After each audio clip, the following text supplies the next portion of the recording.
Hi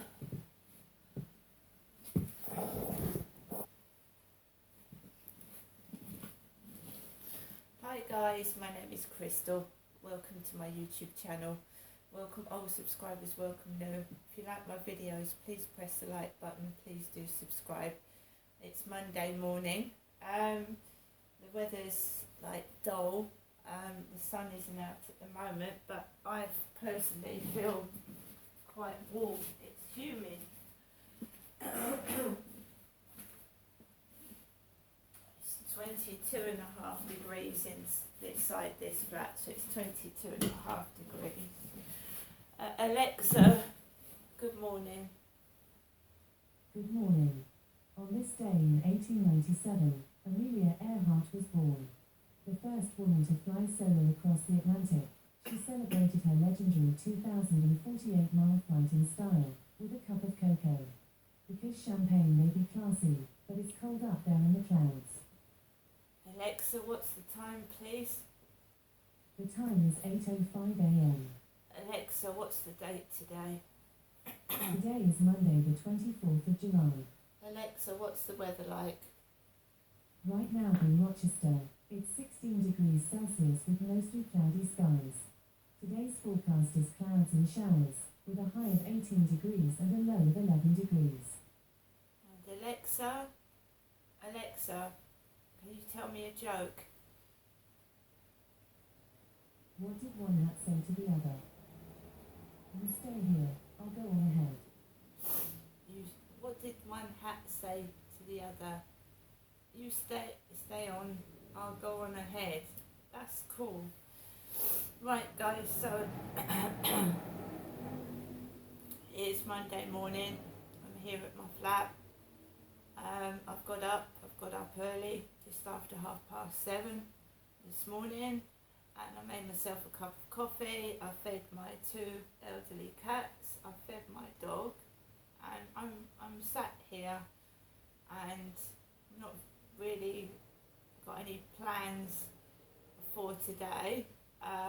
I'm a single woman, so I live by myself, so I just take each day as it comes, really, like a lot of people do.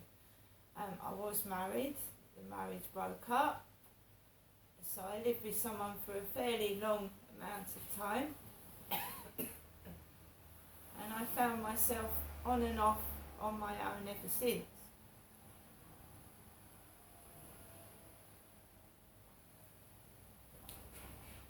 I've lived in several places in my lifetime. I was born in London. I lived in Sydenham, so I knew all about Lewisham, Peckham, Catford, because my nan and granddad used to take me to the Catford market when I was a little girl. We used to walk to the Catford market from Stillness Road in Forest Hill, which is in South East London, SE23. So I mean, when I was from about, 7 till I was 16, I lived in Sydenham, so you'd often see me walking up Sydenham High Street as a little girl to a teenager, going into Slatter's Bakery, buying cream cakes for my mum, going into Safeways and Wallace's, which were the supermarkets in Sydenham High Street back in the day. Wallace and Safeway. I used to go into the supermarkets as a little girl for my mum, and when you're a kid, adults are huge giants, and I can still remember being pushed around as a child walking through Safeway supermarket. I'm just getting older now, and I've realised what has been going on all these years, and it's upset me, and sometimes I just don't want to go out of this building. I'm getting older now. When I was a kid, I could laugh it off, being called Four Eyes.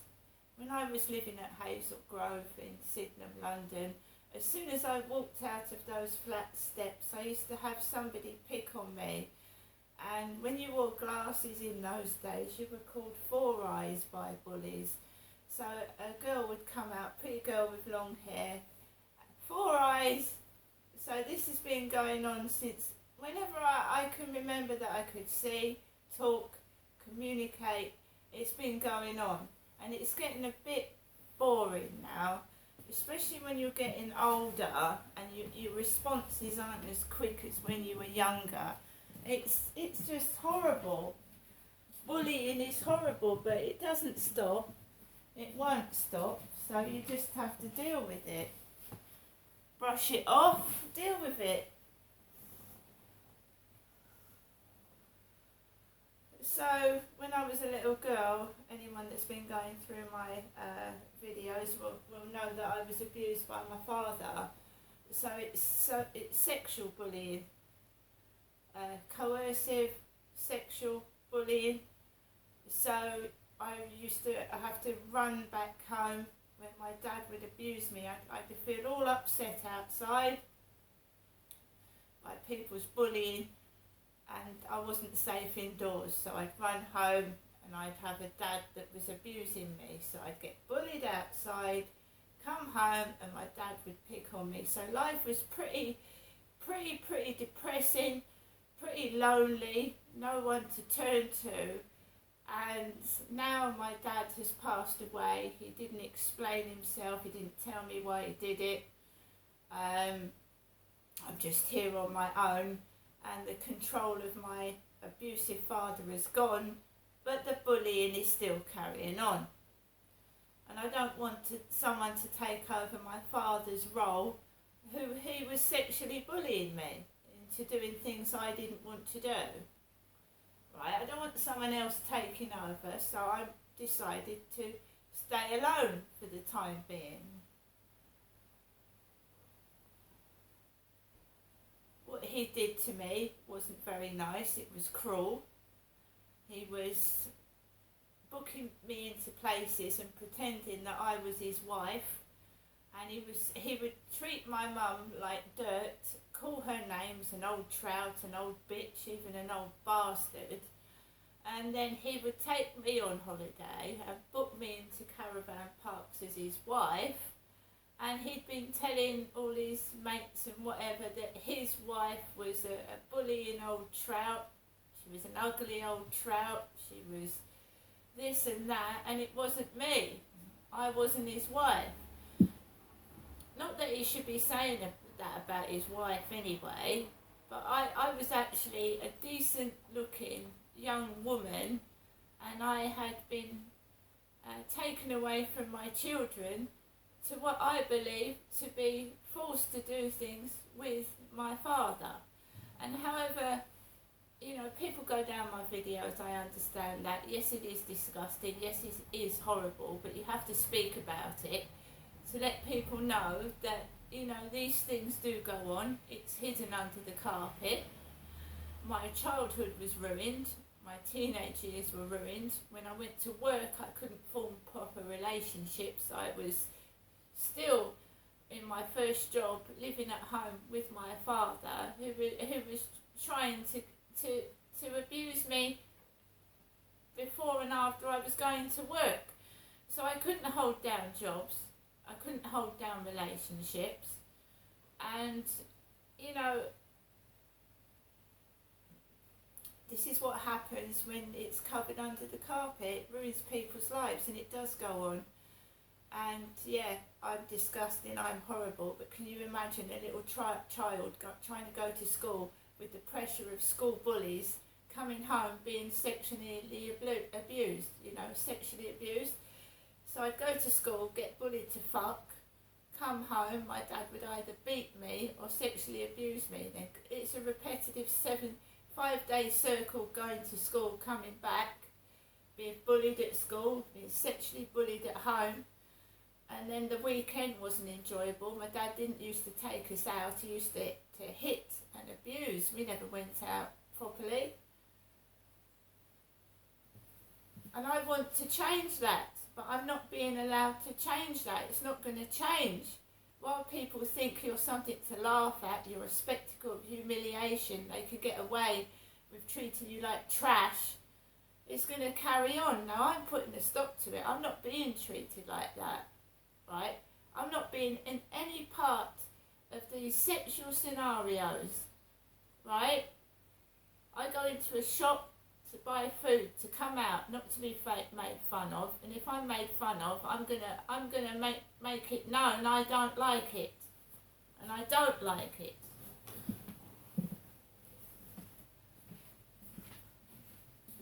No one likes to be bullied. No one likes to be treated like shit, subservient to other people. It shouldn't be allowed. They're getting away with doing things because people are turning blind eyes. Bullying, sexual bullying in the workplace. You know, you've got other people turning blind eyes to it, even people laughing, watching the abuse, which is even worse.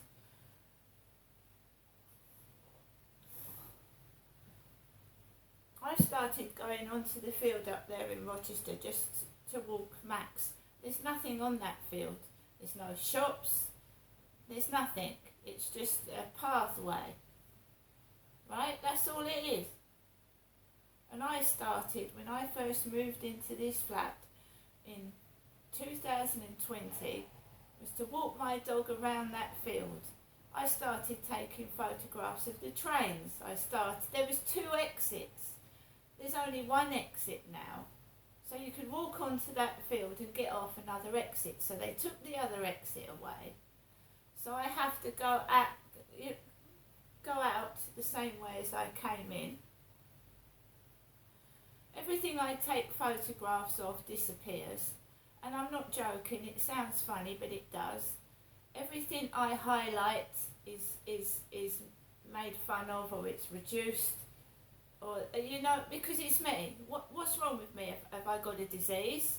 Do I carry germs?